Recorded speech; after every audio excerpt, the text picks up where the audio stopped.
نحمده ونصلي على رسوله الكريم اما بعد فاعوذ بالله من الشيطان الرجيم بسم الله الرحمن الرحيم رب اشرح لي صدري ويسر لي امري واحلل عقدة من لساني يفقهوا قولي حرمت عليكم امهاتكم وبناتكم واخواتكم وعماتكم وخالاتكم وبنات الأخ وبنات الأخت وأمهاتكم اللاتي أرضعنكم وأخواتكم من الرضاعة وأمهات نسائكم وربائبكم اللاتي في حجوركم من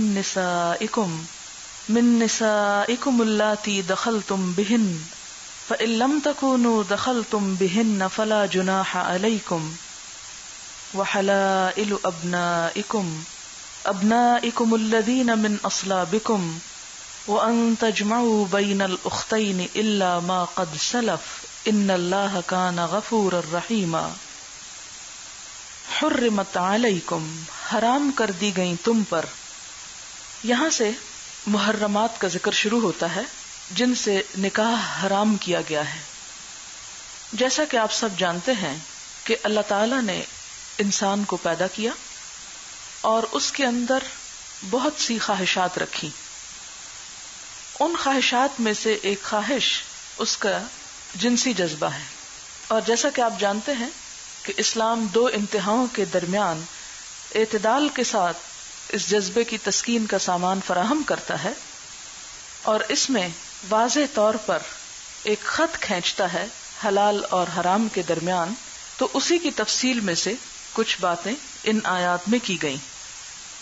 محرمات جس کا لفظی معنی ہے حرام کی گئیں یعنی نکاح کے لیے حرام کی گئیں، ان کا ذکر قرآن میں بھی ہے اور حدیث میں بھی.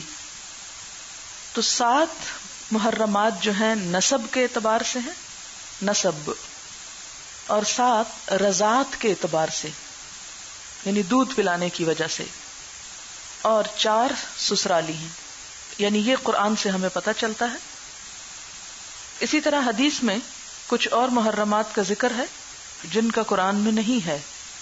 مثلا پھوپھی اور خالہ بھتیجی اور بھانجی کے ساتھ نکاح میں جمع کرنا حرام قرار دیا گیا.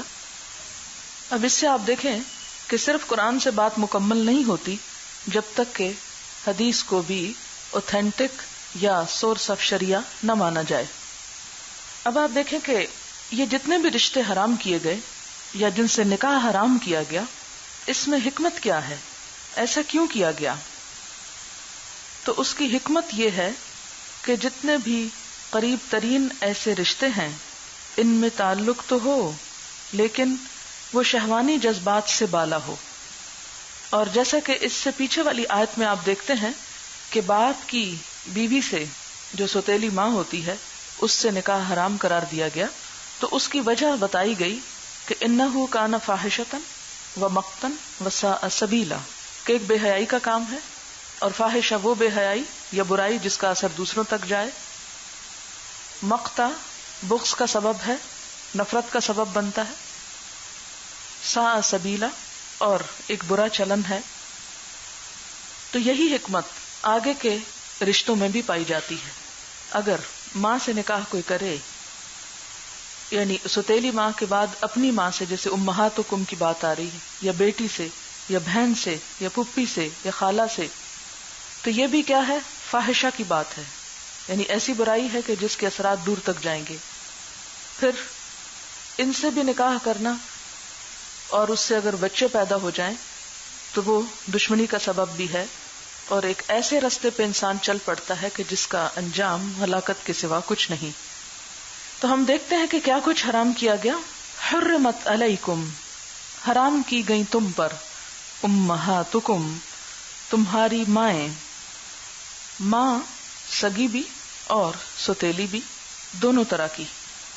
اسی طرح باپ کی ماں اور ماں کی ماں یعنی نانی اور دادی بھی، یا اس سے اوپر کی جو رشتے ہیں وہ بھی اس میں شامل ہو جاتے ہیں.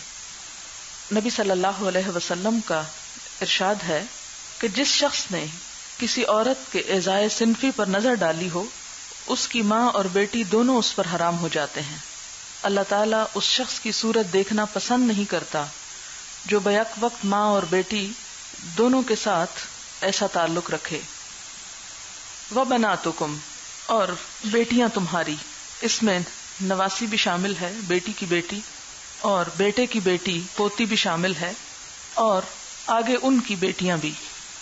وَأَخَوَاتُكُمْ، اور بہنیں تمہاری، اس میں بھی سگی بہنیں بھی شامل ہیں، ماں شریک بہن اور باپ شریک بہن۔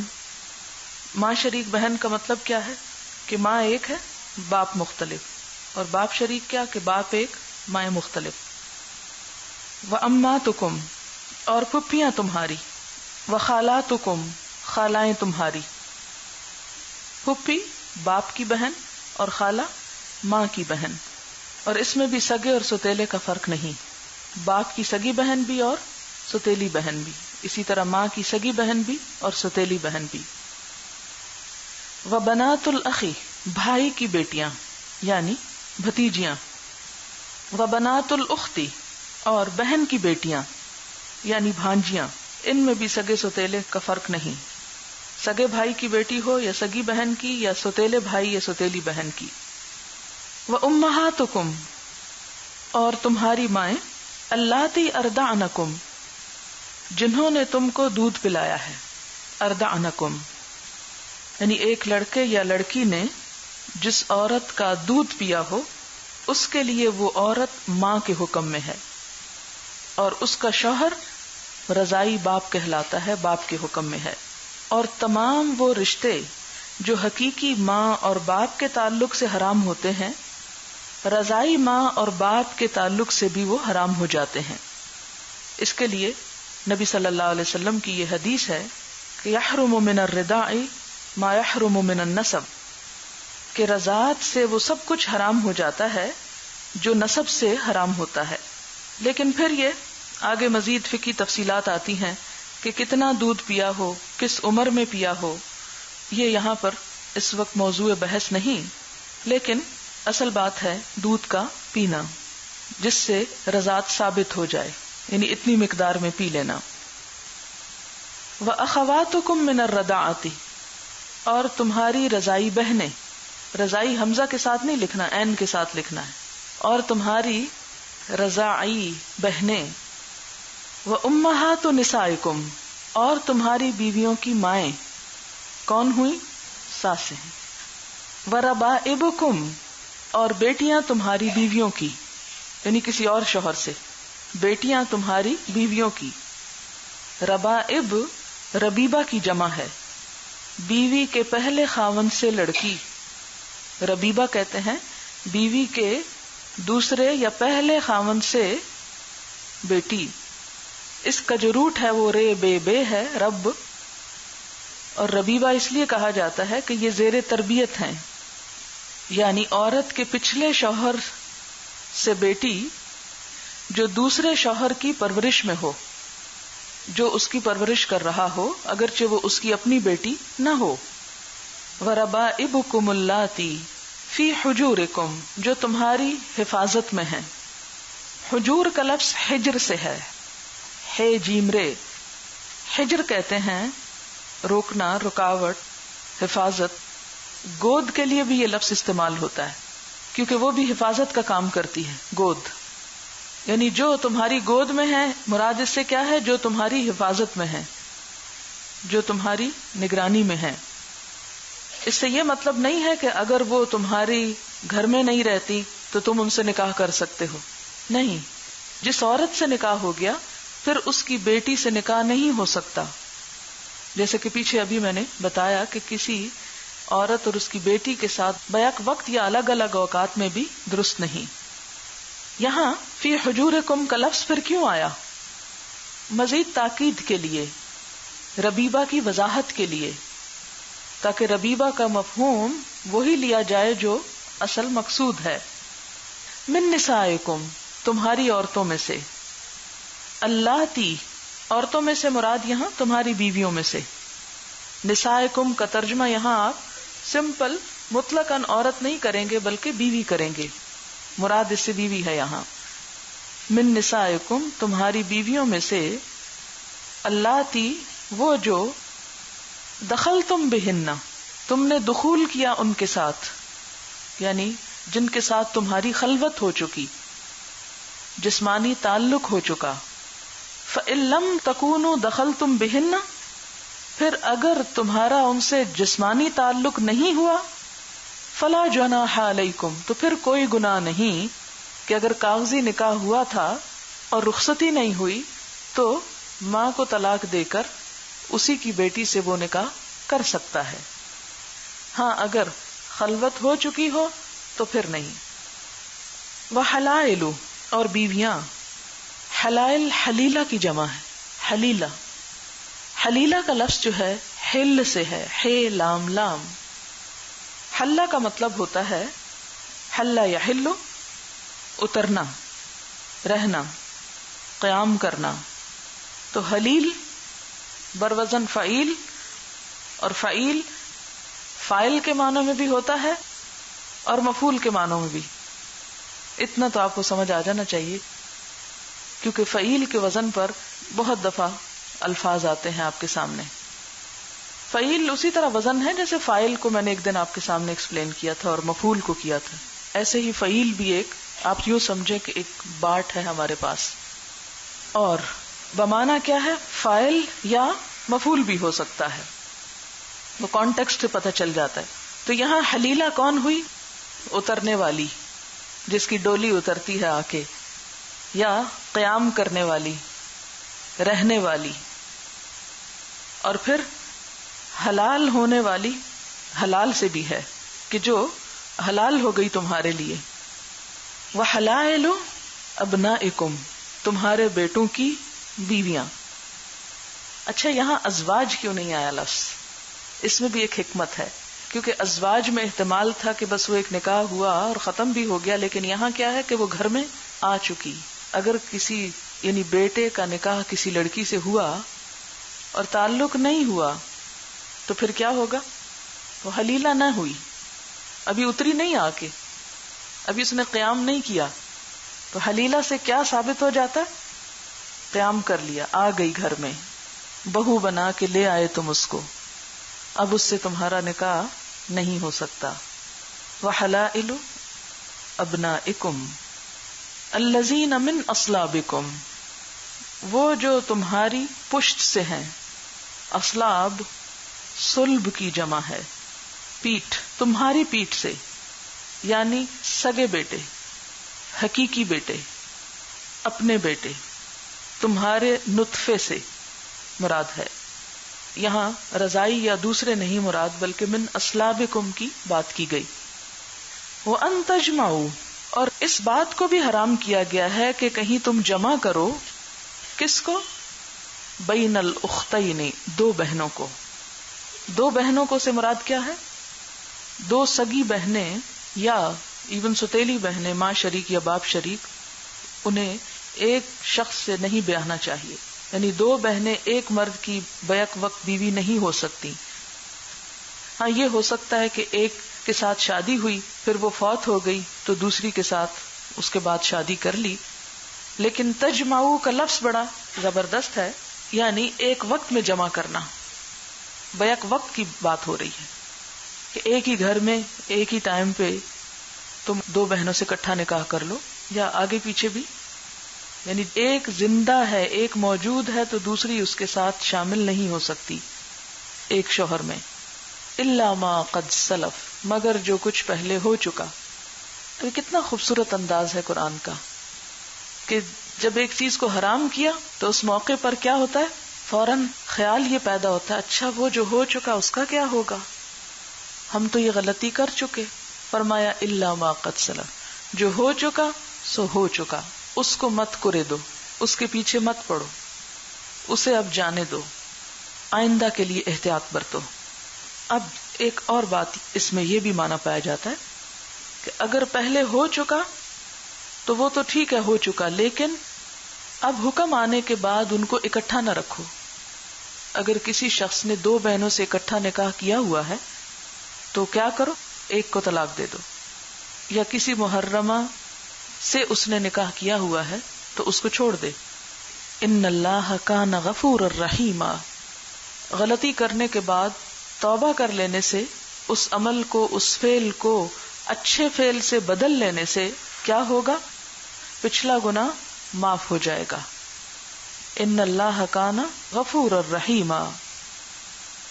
اس کے علاوہ اور کون حرام ہے؟ والمحصنات من النساء.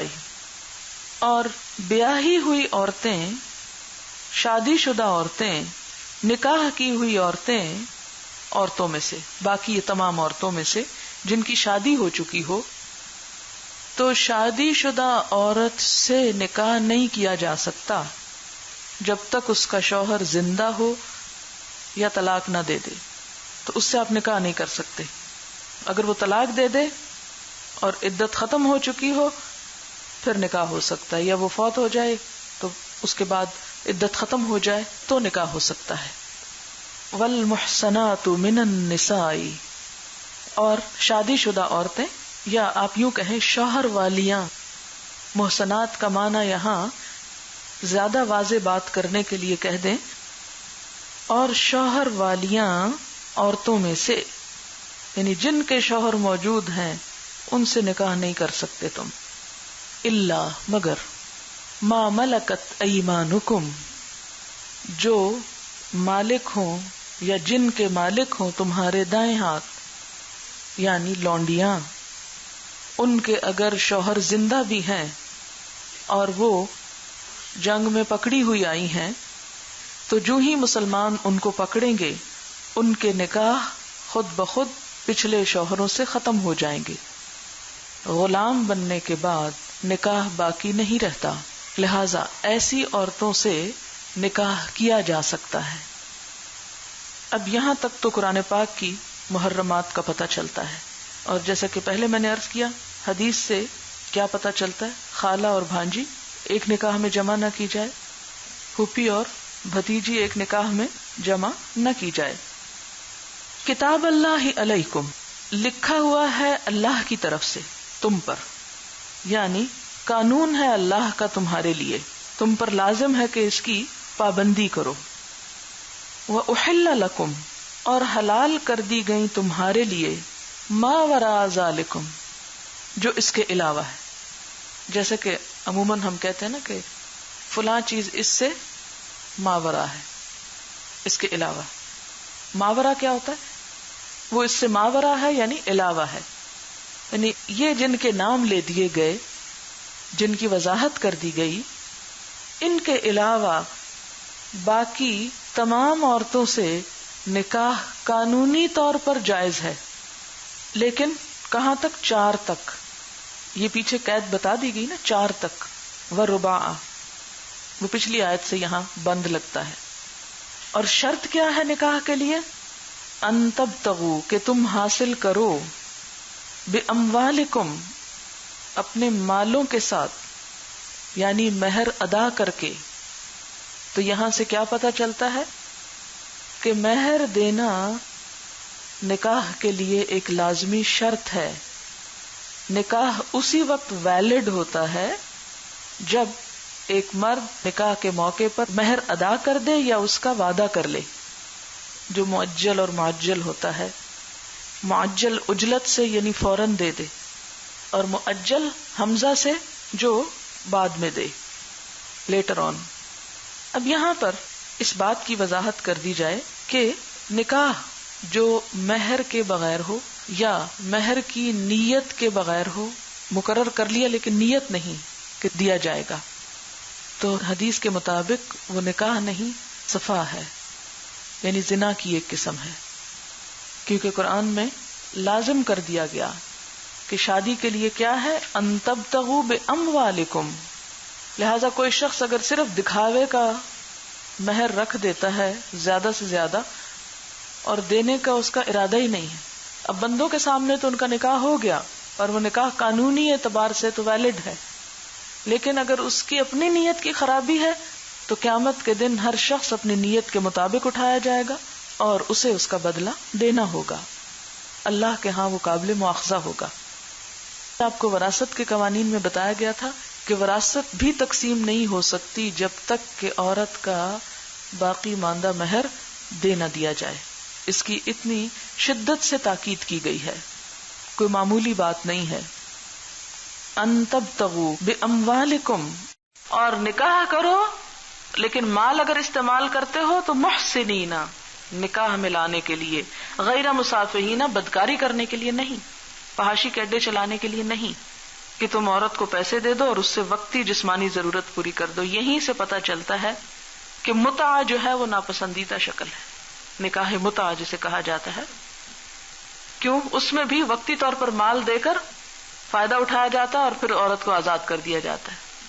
تو یہاں یہ کہا گیا غیر مسافہین، ان سے کھیل کھیلنے کے لیے نہیں، انہیں باقاعدہ قید نکاح میں لا کے ان کی رسپانسبلٹی قبول کرو.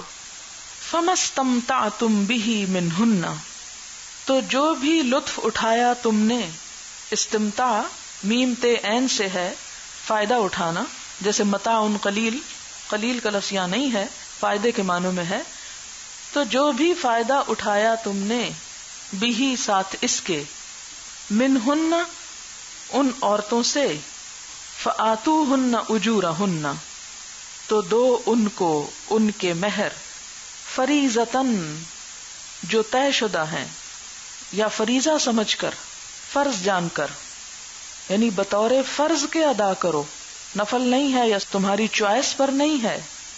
اس سے مزید تاکید ہو رہی ہے کہ اگر تم نکاح کے موقع پر مہر نہیں دے رہے تو اس صورت میں بعد میں بھی دے سکتے ہو. جب تمہارا تعلق قائم ہو چکا تو اب کیا ہے؟ بعد میں دے دو. فمستمتعتم بہ منہن فآتوہن اجورہن فریضتاً، فرض جان کر، اور کتنا؟ سارا مہر دینا ہوگا. اگر عورت معاف کر دے، فإن طبن لکم، طبنا کا لفظی معنی ہے خوش ہو جائیں تمہارے لیے، یعنی خوشی سے دے دیں تم کو اپنی مرضی سے، تو پھر تم کیا کر سکتے ہو؟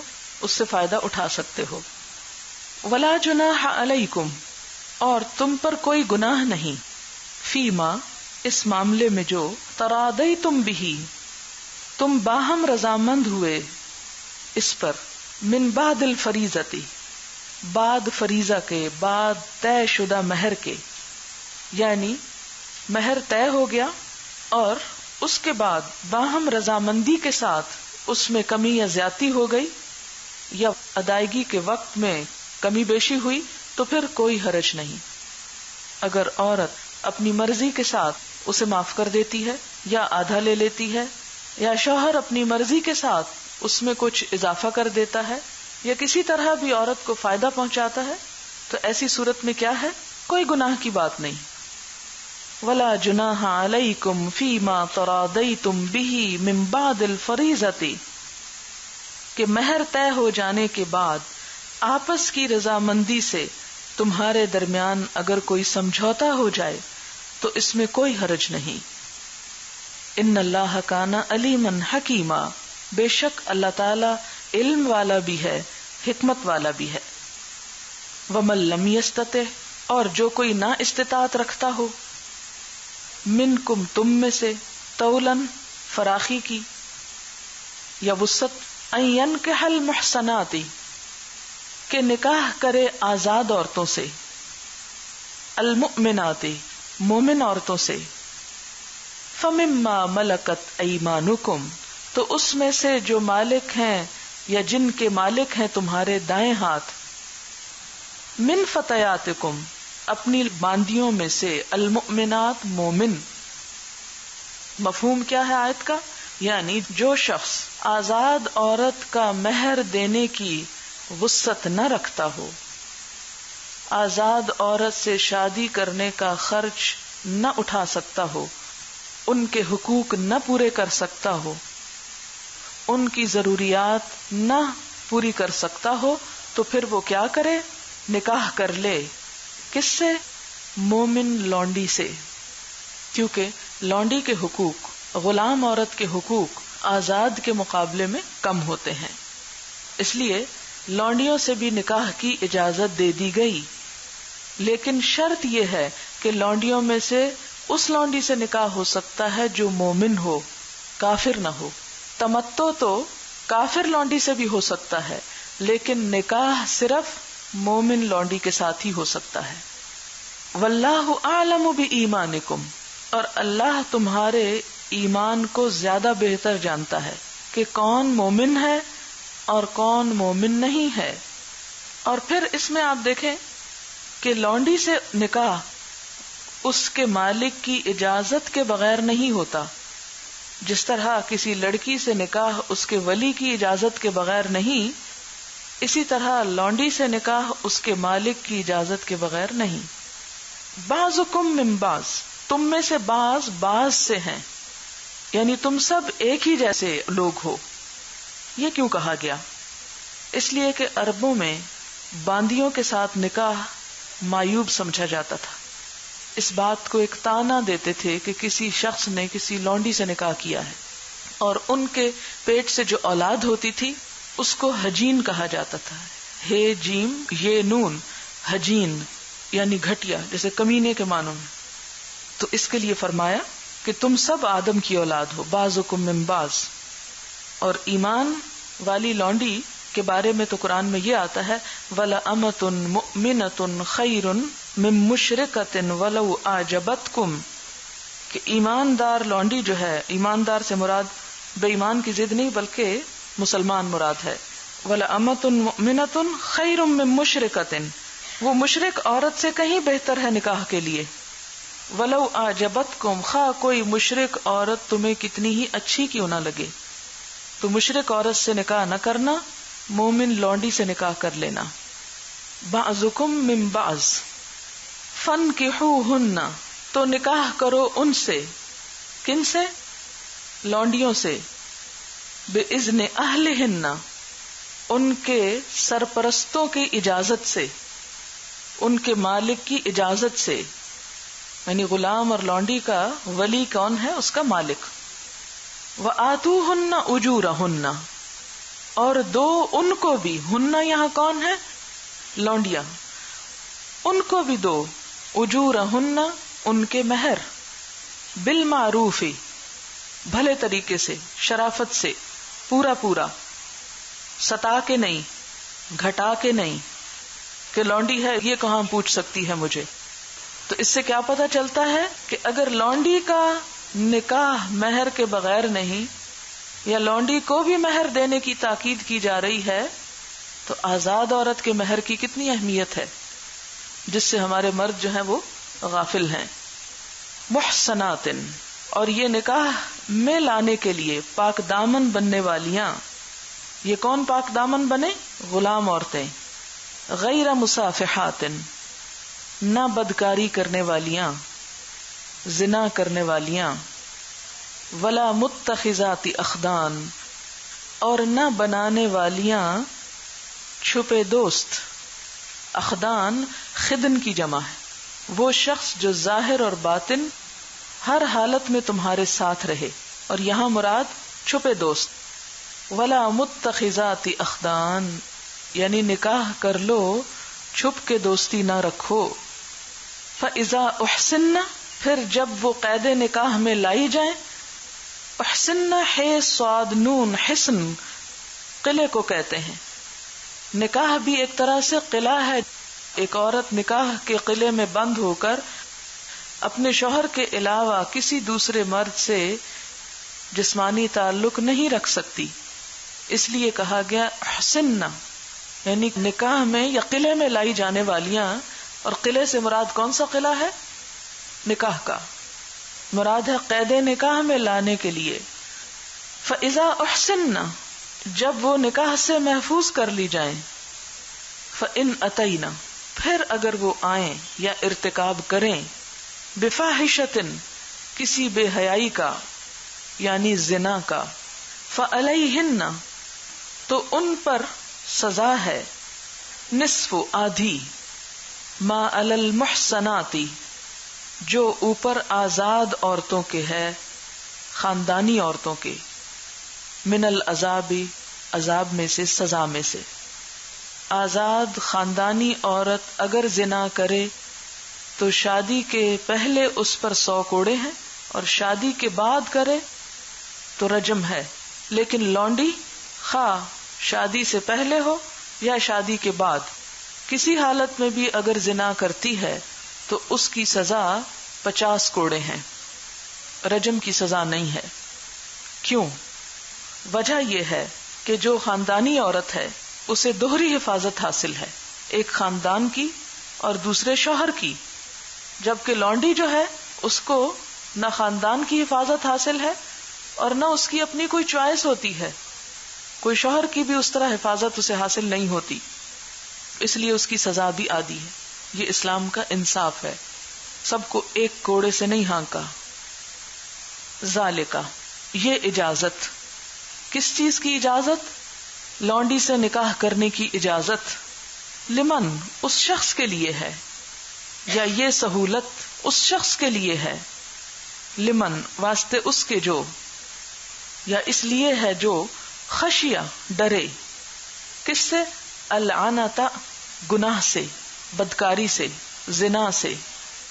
اناتا کہتے ہیں کسی ایسے مشقت میں پڑنا جس سے نکلنا محال ہو، یا بے حیائی میں مبتلا ہونا.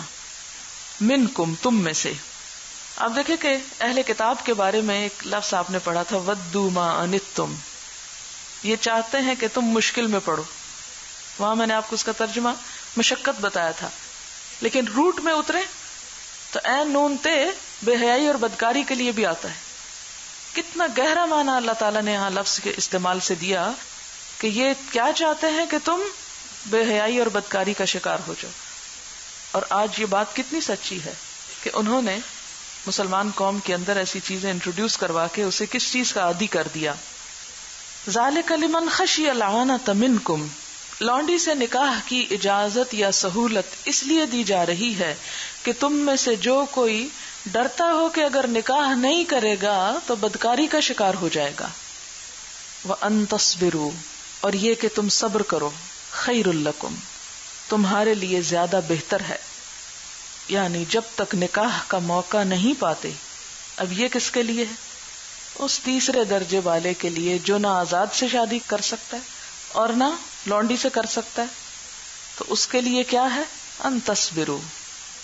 جیسے قرآن پاک میں ایک اور جگہ پر آتا ہے، چاہیے کہ عفت یا پاک دامنی اختیار کریں وہ لوگ جو نکاح کی ہمت نہیں رکھتے یہاں تک کہ اللہ ان کو اپنے فضل سے غنی کر دے، تو پھر وہ نکاح کریں جب ان کے اندر حیثیت کچھ ہو جائے تو.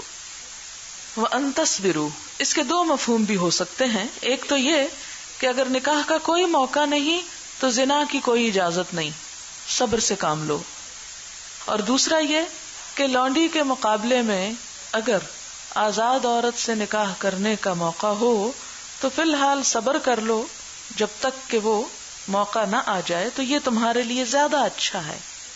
واللہ غفور الرحیم، اور اللہ تعالی غفور الرحیم ہے، بخشنے والا مہربان ہے. یہ تو میں نے ایک دفعہ آپ کو آیات کی وضاحت کر دی کہ آیات آپ کی ذہن میں اتر جائیں. اب تھوڑے سے ذیلی اور ضمنی مسائل میں ڈسکس کروں گی.